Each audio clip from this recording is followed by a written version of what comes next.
आज की ये हिंदी कहानी स्त्री का घर थोड़ी सी इमोशनल है, लेकिन इमोशनल होते हुए भी इसका संदेश बहुत अनमोल है। आपकी आंखें थोड़ी नम करने के साथ साथ आपके दिलो दिमाग पर यह कहानी छाप छोड़ जाएगी, इसलिए इसे एक बार पूरी जरूर पढ़िए। तुम्हें कितनी बार बताया है, मेरे तैयार होने से पहले मेरा नाश्ता तैयार हो जाना चाहिए। शादी के 25 सालों बाद भी मुझे क्यों बार बार एक ही बात बतानी पड़ती है लता? तुम्हें क्या है, तुम तो आराम से घर पर रहोगी, मुझे तो काम पर जाना पड़ता है। तुम हो कि हमेशा बेवकूफ़ों जैसी हरकत करती हो। अगर तुम यह जानबूझकर करती हो तो याद रखना, मुझसे बुरा कोई नहीं होगा। आज भी प्रशांत का पारा चढ़ा हुआ था। इन कटु शब्दों में अपना गुस्सा उतारते हुए, गीला तौलिया कुर्सी पर फेंकते हुए प्रशांत गुस्से से लता की तरफ देखने लगा। लता के लिए प्रशांत का यह बेवजह का गुस्सा कोई नई बात नहीं थी। यह महीने में 3-4 बार ऐसी ही लता पर बरस पड़ता था।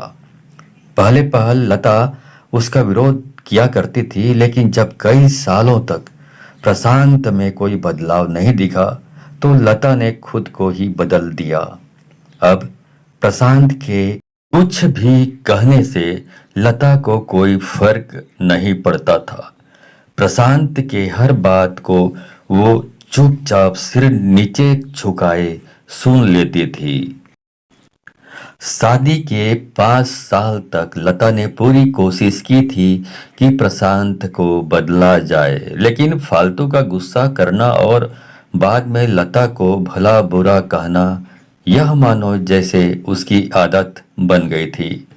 कोई भी वाद विवाद होता तो प्रशांत सीधा लता को बोल देता, अगर मैं तुम्हें अच्छा नहीं लगता तो क्यों नहीं चली जाती अपने मायके, क्यों रहती हो मेरे साथ?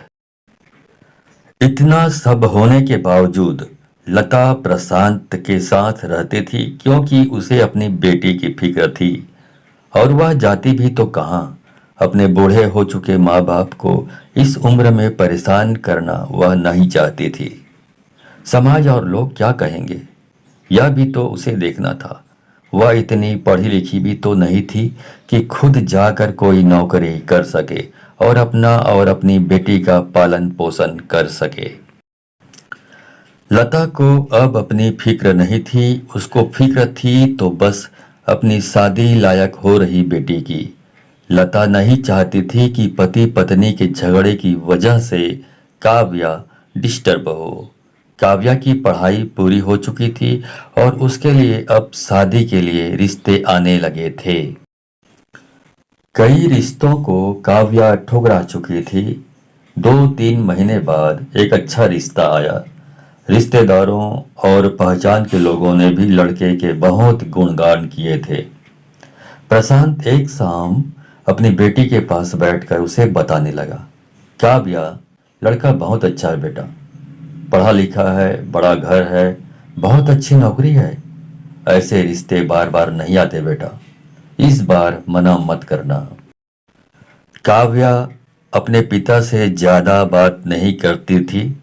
शायद डरती थी या शायद नफरत करती थी, लेकिन आज वो अपनी पूरी हिम्मत इकट्ठा करके बोली, मुझे अभी शादी नहीं करना है पापा, मैं नौकरी करना चाहती हूँ, खुद अपने पैरों पर खड़ी होना चाहती हूँ।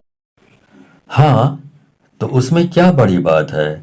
मैंने लड़के से बात की है, वह तुम्हें किसी बात के लिए नहीं रोकेगा। तुम शादी के बाद भी नौकरी कर सकती हो, वह तुम्हें नौकरी के लिए परमिशन दे देगा। प्रशांत बोला, मेरा नौकरी करना या ना करना उसकी परमिशन पर क्यों डिपेंड रहेगा पापा? काव्या ने पूछा। मैं कह रहा हूं ना, तुम्हें किसी चीज की भी कमी नहीं होगी वहां। ऐसे रिश्ते बार बार नहीं आते, इसे ठुकराओ मत, बहुत खुश रहोगी तुम वहां। प्रशांत बोला, पापा, क्या मैं उतनी ही खुश रहूंगी जितनी मम्मी इस घर में खुश है? काव्या ने तंज कसते हुए कहा। आज तुम्हारी जुबान कुछ ज्यादा नहीं चल रही? प्रशांत गुस्से से आंखें बड़ी करते हुए बोला। पापा, मुझे शादी ही नहीं करनी है, क्योंकि शादी के बाद अगर वह लड़का आपके जैसे निकला तो मैं क्या करूंगी? मुझे आपके जैसा जीवन साथी नहीं चाहिए जो बिना बात के मुझ पर हमेशा चिल्लाए। मुझे कुछ भी अपनी पसंद का लेना हो तो 10 बार सोचना पड़े कि कहीं वो नाराज ना हो जाए। मेरी तबीयत कैसी भी हो उसे परवाह ना हो। रोटी थोड़ी सी मोटी बन जाए तो घर सर पे उठा ले। उसकी चेकबुक ना मिले तो भी मेरा ही दोस्त निकाले और हर छोटी मोटी बात पर मुझे मायके जाने के लिए कहे। काव्या ने अपने दिल की भड़ास निकालते हुए पापा से सब कुछ कह दिया। प्रशांत का गुस्सा 7वें आसमान पर था, लेकिन उसके मुंह से एक भी शब्द नहीं फूट रहा था। वो काव्या की बातें सुन रहा था। काव्या उतनी ही बोलकर चुप नहीं हुई। आज पहली बार वह अपने पापा के सामने इतना कुछ बोल रही थी। पापा, आपने माँ के साथ हमेशा गलत व्यवहार किया है। आप अपने ऑफिस का गुस्सा बिना सोचे समझे माँ पर उतार देते हैं। कभी इस बात की परवाह भी नहीं करते कि उन्हें कैसा लगता होगा। आपकी बातें सुन सुन माँ ने अपना स्वाभिमान भी खो दिया है। प्रशांत आज पहली बार अपने किए बर्तावों को महसूस कर पा रहा था। वो इतना ही बोल पाया, जो तुम्हारा मन है वो करो, मैं तो इतना बुरा हूं ना? काव्या ने प्रशांत का हाथ पकड़ा और बोली, पापा, मुझे सिर्फ एक सवाल का जवाब दे दो। क्या आप चाहेंगे कि मेरा पति आपके जैसा हो? अगर आपका जवाब हाँ है तो कर दीजिए मेरा रिश्ता आज ही, और ना है तो मुझे आत्मनिर्भर बनने दीजिए। प्रशांत कुछ भी ना बोल पाया और वहां से चुपचाप बाहर चला गया। आज उसे लता के सामने जाने में शर्म आ रही थी। चलते चलते उसकी आंखों से आंसू बह रहे थे। प्रशांत ने आज से अपने आप को बदलने का निश्चय किया। अगले दिन से लता ने अपने पति में काफी बदलाव देखा। वह सोचने लगी कि जो हिम्मत काव्या ने दिखाई है, वह हिम्मत अगर मैं पहले ही दिखा देती तो शायद आज परिस्थिति कुछ और होती। अब काव्या पढ़ लिख कर अच्छी नौकरी करने लगी थी और 3 साल बाद उसके लिए एक अच्छा रिश्ता आया। और उसकी विदाई पर प्रशांत बोला, बेटा तू हमेशा खुश रहेगी, क्योंकि तेरा पति तेरे बाप जैसा नहीं है। प्रशांत की यह बात सुनकर लता और काव्या की आंखों में आंसू बहने लगे। दोस्तों, हमारे समाज में औरतों को भले ही देवी का दर्जा दिया जाता है, लेकिन वह स्वतंत्रता नहीं दी जाती है जो उन्हें देनी चाहिए। उन्हें बचपन से ही बताया जाता है कि वह पराया धन है। स्कूल से आने में देर हो जाए तो पिटाई मिलती है। मोबाइल पर बात करते हुए दिख जाए या खिड़की से झांकते हुए दिख जाए तो शक किया जाता है।